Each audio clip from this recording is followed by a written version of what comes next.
Guys, I'm gonna do my best to do this as well as possible today, but I did have to go to the store today and it drained a lot of my energy and I am still recovering from the surgery. So bear with me if I stutter a little bit more than usual and struggle to keep focused, but I'm gonna do my best here, so bear with me. So it was brought to my attention today that I've never really covered photography, and it's probably because I'm not a photographer. I'm a musician. That's my art form. But I did date a photographer, and I did pick up a few things. And so there are a few things that I'm going to say that are going to be basically common sense, hopefully. But it kind of, a lot of people tend to miss it. And one of those things is looking at the background of the photos that you're taking that you are trying to get people to, look at and be like, oh yeah, this is somebody I want to play with. And I'm making a lot of mistakes here, even in this video. If you look around, you can see parts of the couch. There's a little bit of clutter over here. There's definitely clutter over here that are making it into frame. And the curtains behind me are not necessarily straight. So look around the room. If there are things that are in the background, you kind of want to make it look tidy at least. When people can pick up that there is clutter, even if they're just trying to look at you, you think that that's what they're looking for. There's going to be judgments, whether subconscious or whatever, about elements of clutter that are around you that are going to diminish the quality of your photo. The next thing is going to be paying attention to your white balance. So that's a pretty common mistake that people make because people have never even heard that phrase before. So when you have a commercial photographer, when they set up their lights, they'll actually turn on their lights so that the conditions that the photo will be taken in will be represented when they do the white balance. And they'll have a little card that will have white, and then they'll have other shades of gray and black on it. And then they will set up the camera and have it basically create a meter that will meter the different balances of different colors that are present in the spectrum represented on that card. And if you have a room that maybe the walls are red or cyan, like some type of light blue or something like that, that's going to throw off your auto white balance that might be on your phone or the camera that you're using because it's interpreting that as the white balance being off. And so basically what's happening is that you have the spectrum of light that's coming in, whether it's from the sun or the light bulbs, and it's going to have a different color temperature. It's going to have different spectrums of light that it is adding to the scene that will throw off white. Now our eyes, generally speaking, adapt to that. And if you ever look at, I'm not even sure if this is really the same principle, but if you look at 3D glasses and you put them on for a long period of time and you cover up the blue side or the red side, whatever it is, and you look at something that is the same color as the gel that you have in that you're looking through, whether it's the red one or the blue one, that is probably going to present as white to you. But once you look at it, on a computer screen or somewhere else, it's going to present as red.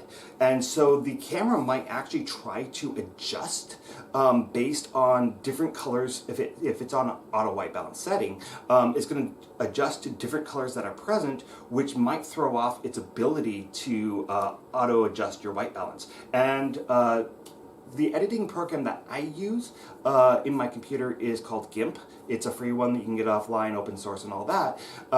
And I believe that the auto white balance feature on that there's only an auto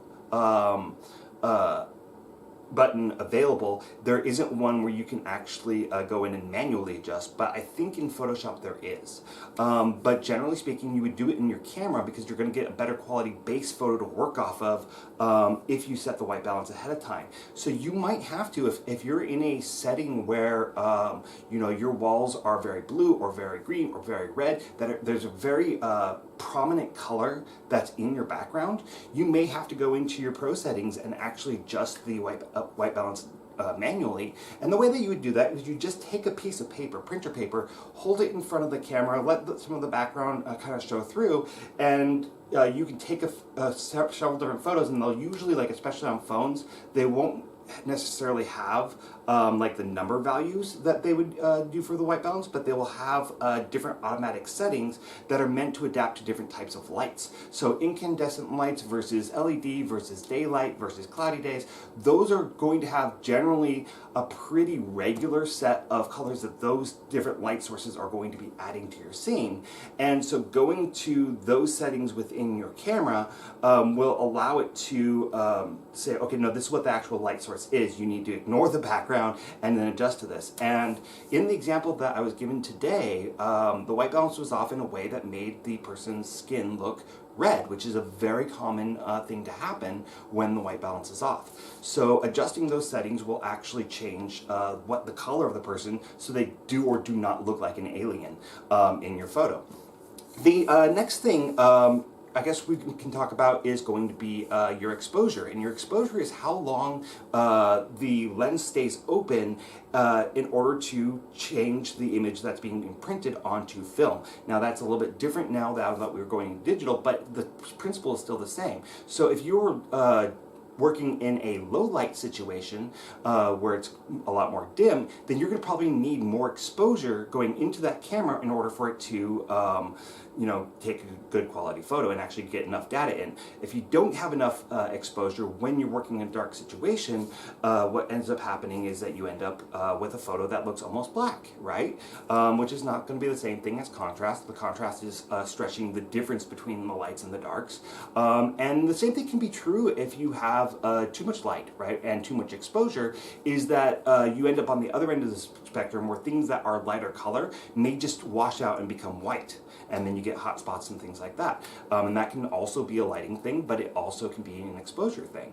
So, paying attention to that is going to be good. And you want to make sure that you're optimizing your exposure for those conditions. The next thing is going to be your depth of field. And this goes back to, having a mucky background or things like that that you may not want people to see. But also just like, we have this idea that, a photo needs to be in focus.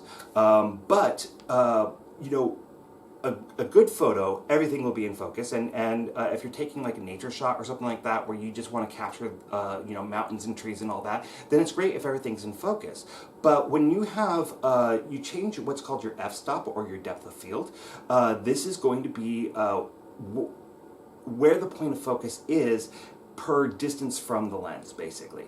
And so if you have a subject that is, the distance that I am from the camera, and you want this to be in focus, but you don't necessarily want the stuff behind it in focus, you will change your depth of field so that only this will be what's in focus. And what that does is it actually draws the viewer's eyes to the subject that you want them to look at. So if you think about what do you actually want the person to see and pay attention to? And in this case, it's probably going to be you.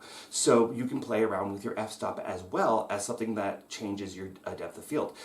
If you don't want to do that, you can do kind of an infinity type focus that allows for everything to be in focus, where you have the f-stop adjustment so that everything ends up in focus. And which is probably going to be your default setting for most like cell phones and stuff like that anyways. So what you can do is you can actually go into GIMP, the editing program, and you create 3 layers. One of your layers is the don't fuck with this layer, because if you make a mistake, you have this basically base image that you can go back to and make more copies of and whatnot, and therefore you're not destroying your source material, right?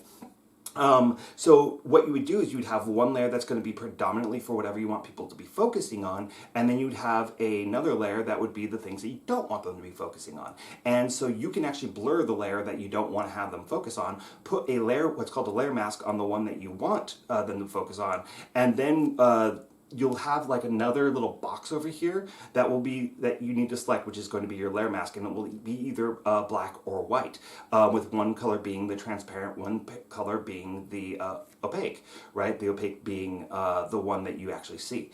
And so what you can do is you can click on the layer mask, and then you can erase all the parts that you do or do not want to see, right? And what that will do is it'll show the layer underneath it, so that what you end up with is the subject being very much so in focus, and the things in the background not in focus, because you've adjusted them to be such. And another thing that you can do within GIMP that can also kind of draw people's eyes to your subject is that you can play with the saturation. And so if you go into the layer that the background's in, you might desaturate it a little bit so it looks a little bit more black and white, so that the subject tends to be more vibrant and makes the eye want to look at it. And one thing that I should have said, and I really I skipped over it, and so it's good that I'm coming back to it, is your lighting setup.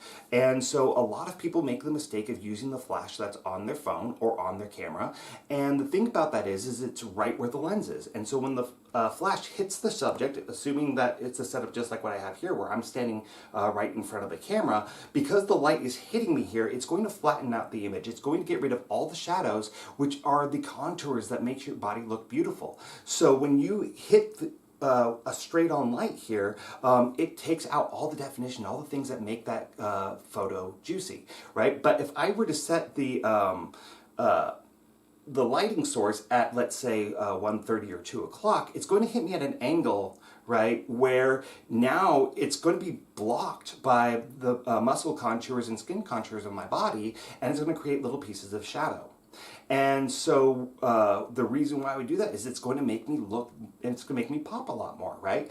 And you may be like, well, you know, when I went into Sears as a kid and they took the family photos, you know, they would have 2 lamps set up. They'd have one right here, and then they'd have another one over here. The one that's over here is going to be more diffuse, and oftentimes, and it could be swapped obviously, but the one that's over here might actually be angled towards the wall behind you. And so what that's going to do is it's going to create a hot spot behind you. And so when this light comes over and it flashes and it creates a shadow over your arm or over the side of your face, the wall behind there is going to be very bright. And so what that does is it creates a nice defined line on your edges that makes you pop more out of the image, because there's such an extreme contrast between your body and the whatever's behind you. So playing with those kinds of contrast, playing with the depth of field, playing with your lighting sources is going to create a much better image of yourself. Another thing, and this is kind of one of those things that the guy had mentioned that he does, and it's another thing that's you know, it's not misrepresenting who you are, but it's one of those things that people do, especially in ads for crap that they try to sell you in order to lose weight, or programs or things like that, is that they will actually take the before and after photos within the same photo shoot. And what will happen is that they will do the first one where the person who is the subject is standing with like bad posture. They collapse, you know, their shoulders in and forward, which kind of makes their chest look not so great. It makes it look flabbier. It gets rid of the definition and the abdominals and things like that. And then the person will go away for an hour, put in a good workout where they get a good pump going, they do some crunches, and then they stand there with really, really proud posture, and then they do the good lighting. So the first time they'll do, you know, the lighting that's straight from the front, so it flattens out the image, gets rid of all the shadow, gets rid of their abs, things like that. And then they'll do the second photo, the after photo, with really, really great lighting, great posture. They just finished a workout, so everything's pumped up and swollen. And now suddenly you look like a completely different person, and it looks like you got really great results. So really, really thinking about that, thinking about, you know, the way that the lighting and the focus and all that is going to change the way that you appear in a photo and how good you look in that photo. So really, I would not get too terribly lazy about that if, you know, you really want to present yourself in the best possible manner. So that's what I pretty much have for you guys on this particular subject. I hope it's helpful for you. If a photographer wants to jump in and says, no, I am going to do this better, I'd be so happy if you did that. And I'm sure I probably forgot plenty of things, but those are just kind of some base considerations that you know, will help you to become better and represent yourself better. So thank you guys for watching. The next one's coming soon. Talk to you soon.